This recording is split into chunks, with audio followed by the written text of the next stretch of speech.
पत्थरबाजी, नमाज के बाद मस्जिद के बाहर हुई पत्थरबाजी, सुरक्षा बलों को बनाया निशाना।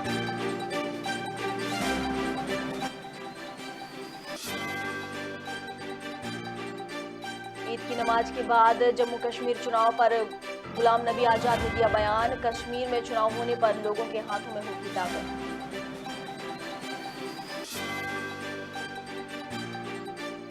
भोपाल में कलश यात्रा में सीएम शिवराज हुए शामिल, प्रदेश अध्यक्ष वी डी शर्मा भी कार्यक्रम में मौजूद, परशुराम की 21 फीट प्रतिमा का करेंगे अनावरण।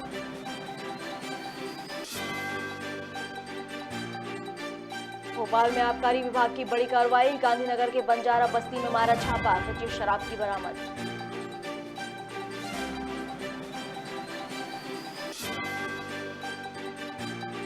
और अलीराजपुर में चोरों ने 2 घरों में बोला धावा, 20 किलो चांदी के गहने और 50,000 पर किया हाथ साफ, फॉरेंसिक टीम कर रही जांच।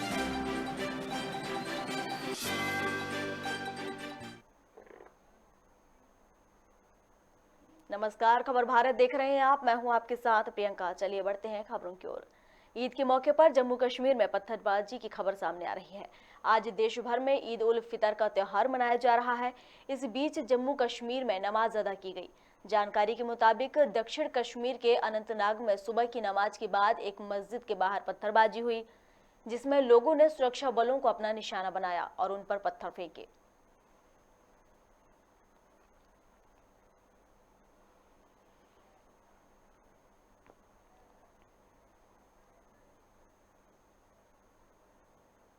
कांग्रेस नेता गुलाम नबी आजाद ने जम्मू कश्मीर में चुनावों को लेकर बड़ा बयान दिया है। ईद की नमाज के बाद उन्होंने कहा कि यदि कश्मीर में चुनाव होते हैं और सत्ता लोगों के हाथ में दी जाती है तो मुझे विश्वास है कि सब ठीक हो जाएगा। बता दें कि गुलाम नबी आजाद ने पार्लियामेंट स्ट्रीट स्थित मस्जिद में ईद की नमाज अदा की। इस दौरान उन्होंने लोगों के बीच नफरत दूर करने की दुआ भी मांगी।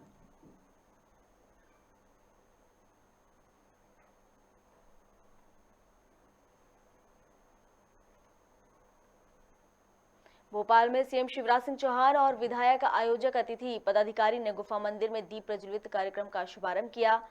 इस अवसर पर प्रदेश अध्यक्ष वी डी शर्मा भी कार्यक्रम में मौजूद रहे। आपको बता दें कि भगवान परशुराम की 21 फीट की प्रतिमा का अनावरण करेंगे।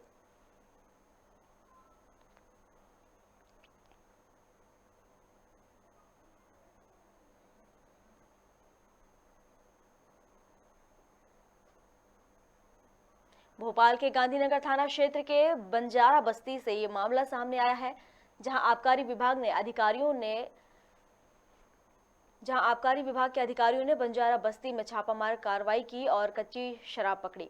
वहीं आबकारी अमला इस मौके पर कार्रवाई करने वहां पहुंचा।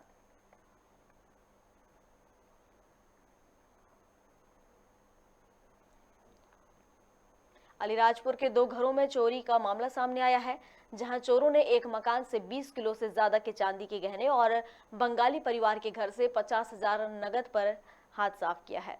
आपको बता दें कि चोरी के समय दोनों ही घरों के लोग छत पर सो रहे थे। वहीं एसडीओपी नीरज नामदेव ने मौके पर पहुंचकर मौका मुआयना किया। वहीं फॉरेंसिक टीम भी मौके पर पहुंच गई।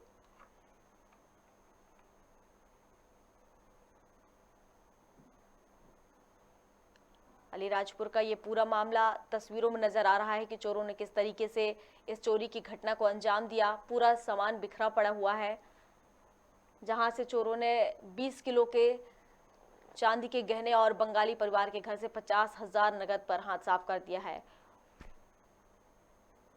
और इस पर अधिक जानकारी के लिए मनीष जोशी अलीराजपुर से हमारे सहयोगी हमारे साथ जुड़ चुके हैं। मनीष, 2 घरों में चोरों ने धावा बोला है और नगद सहित चांदी के जेवर पर हाथ साफ किया। आखिर कब की ये पूरी घटना बताई जा रही है? रविवार रात्रि दरमियान की घटना है मैडम। चौबट के थाना के पास ग्राम कट्टाली की बताई जा रही है। जी, 2 घरों पर चोरों का धावा। जी, करीब कितना सामान चोरों के द्वारा चुराया गया है? बताना चाहूंगा, एक राठौड़ समाज का परिवार है जहाँ पर 20 किलो चांदी जो पुराने गहने थे, और एक बंगाली डॉक्टर जिसके वहां से 50,000 रुपए तो बैंक के लोन के लिए जमा करना थे, वह भी रात्रि में चोर ले गए। और जब चोरी के वक्त परिवार के लोग छत पे सोए हुए थे। जी। तो उन्हें कब पता चला कि उनके घर में चोरी हो चुकी है और फिर उसके बाद पुलिस को कब सूचना दी गई? जी बिल्कुल, सुबह पता चला कि इनके यहाँ चोरी हो गई और पुलिस को खबर दी। तो दोपहर थाना के पुलिस एसडीओपी नामदेव जी मौके पर पहुंचे और डॉग स्क्वाड के साथ फॉरेंसिक टीम भी मौके पर पहुंची। किंतु मैं आपको यहाँ एक और बताना चाहूंगा कि यहाँ पर पुलिस की निष्क्रियता के कारण दोपहर क्षेत्र में आए दिन चोरी की वारदात हो रही है। आज रात्रि में भी दाल मिल के गोदाम के पीछे पिकअप वाहन के टायर निकाले गए और उस पे पत्थर रख के टायर निकाल, कहीं न कहीं पुलिस की निष्क्रियता सामने दिखाई दे रही है। तो मतलब पुलिस को अगर देखा जाए कि पुलिस प्रशासन अपराधियों पर शिकंजा कसने में कहीं ना कहीं नाकाम साबित हो रहा है। जी बिल्कुल, पुलिस प्रशासन की निष्क्रियता रात्रि में गश्त नहीं हो पा रही, जिसके कारण बड़ी बड़ी वारदातें हो रही है।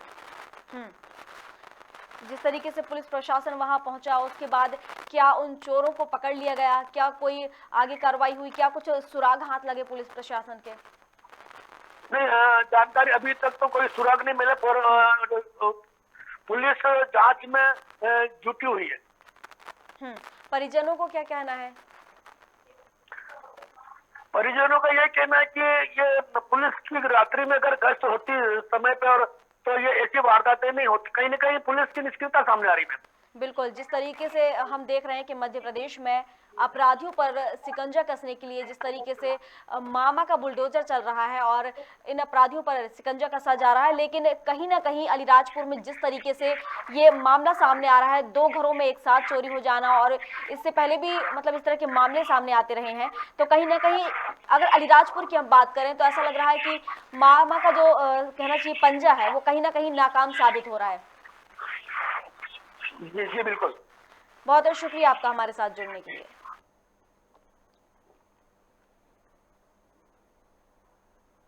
राजधानी में ईद बड़े धूमधाम से मनाई जा रही है। आपको बता दें कि 2 साल बाद सामूहिक रूप से ईदगाह पर अदा की गई और ईद उल फितर की नमाज अदा की गई। वहीं इस अवसर पर करीब 1.25 लाख नमाजियों ने एक साथ मिलकर नमाज पढ़ी, साथ ही देश दुनिया के लिए अमन चैन की दुआ भी की।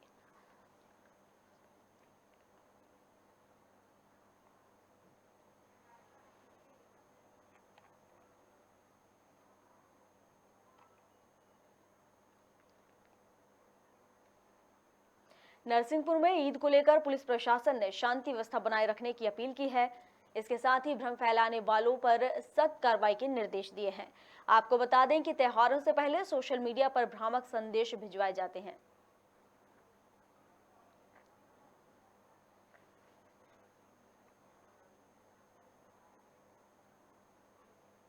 बिलासपुर ऑल मुस्लिम वेलफेयर फाउंडेशन की ओर से सभी धर्म के जरूरतमंदों को निःशुल्क कपड़े बांटे गए ताकि सभी लोग अपनी ईद अच्छे से मना सकें।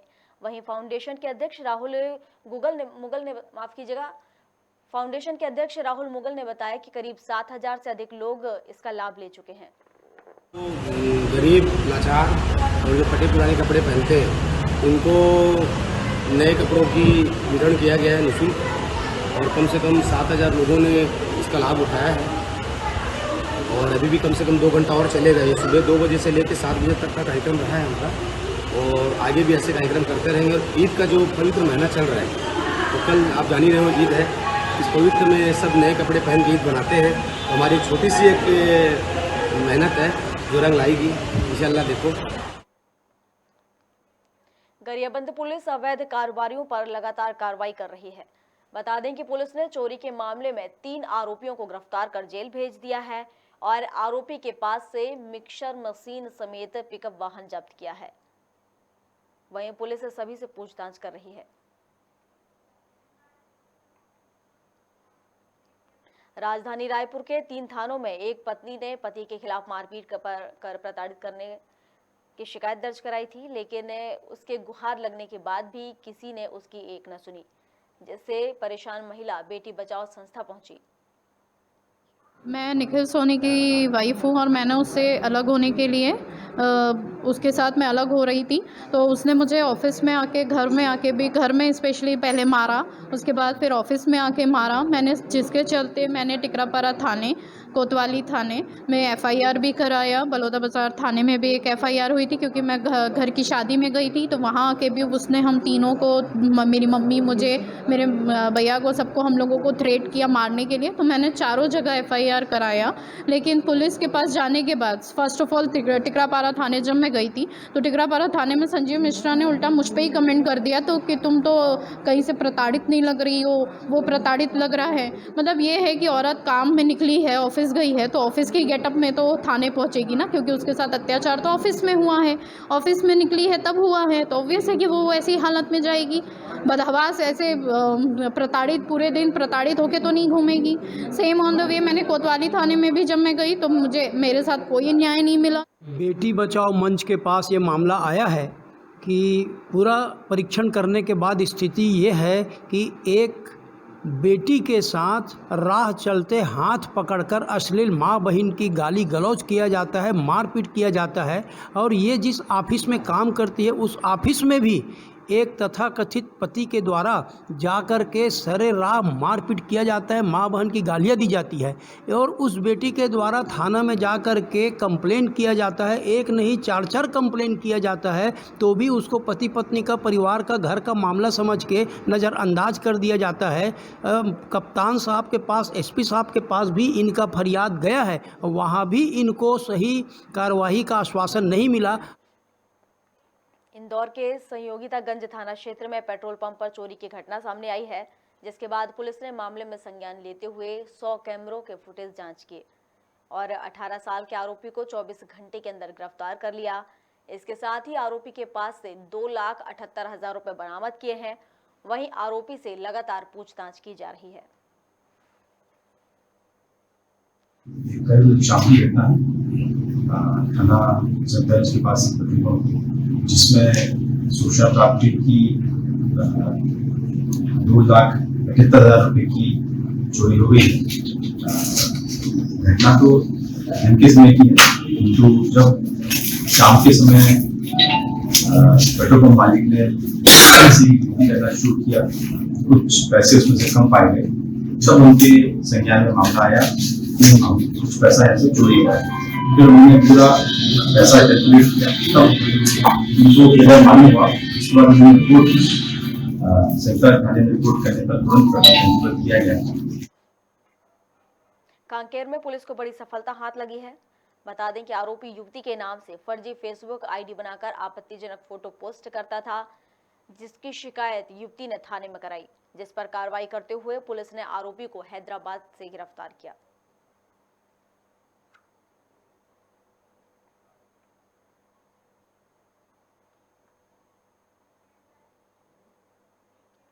कांकेर पुलिस को भी बड़ी सफलता मिली। पुलिस ने 5 महीने बाद फरार शराब तस्कर को गिरफ्तार कर लिया है।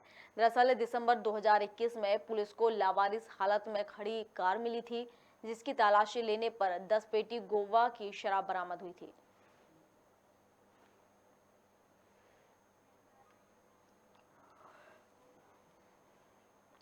कोरबा में कृषि ऋण वितरण के लिए 4 दिवसीय शिविर का आयोजन किया जा रहा है, जिसमें कलेक्टर रानू साहू ने जिले के किसानों से सेवाओं का लाभ उठाने की अपील की है। बता दें कि शिविर स्थल पर किसानों को रासायनिक उर्वरक सहित खाद बीज के लिए फसल ऋण की जानकारी दी गई।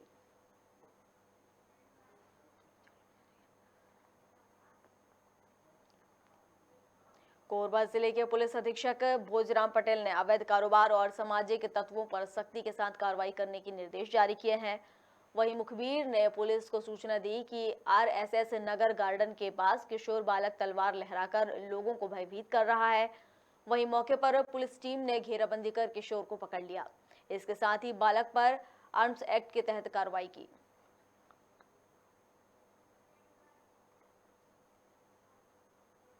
मंदसौर में पुलिस प्रशासन की टीम नेशनल हॉकी खिलाड़ी सागू डावर का अतिक्रमण तोड़ने पहुंची। इस दौरान प्रशासन और खिलाड़ी की बीच झड़प हो गई, जिसके बाद सागू और उसके परिवार ने केरोसिन छिड़ककर आत्महत्या का प्रयास किया। वहीं प्रशासन का कहना है कि सागू की मां के नाम से अलग मकान आवंटित कर दिया गया है और वहां पर इनका सामान शिफ्ट करवाया जा रहा है।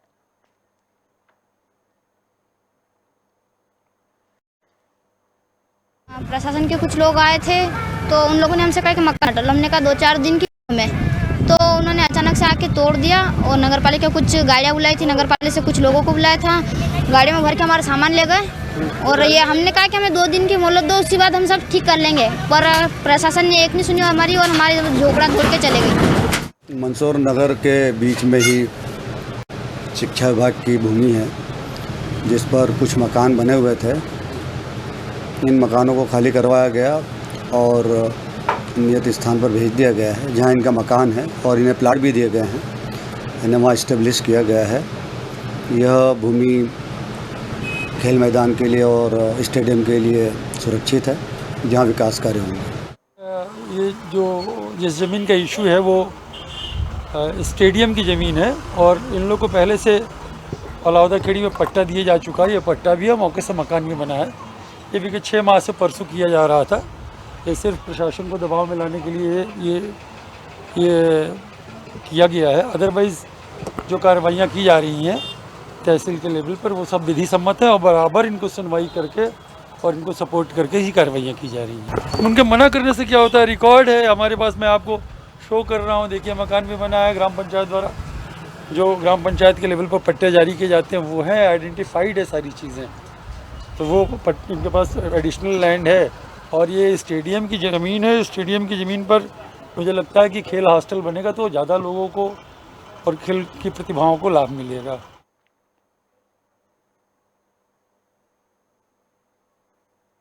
मनावर विधायक डॉक्टर हीरालाल अलावा विवाह सूत्र में बंध गए। बता दें कि शादी समारोह में उनके गांव भिसलाई तहसील कुक्षी में रखी गई। वहीं वरवधू का आशीर्वाद देने के लिए प्रदेश के मुख्यमंत्री शिवराज सिंह चौहान समेत पूर्व मुख्यमंत्री कमलनाथ पहुंचे। इस दौरान उद्योग मंत्री राज्यवर्धन सिंह सहित भाजपा के कई नेता शामिल हुए।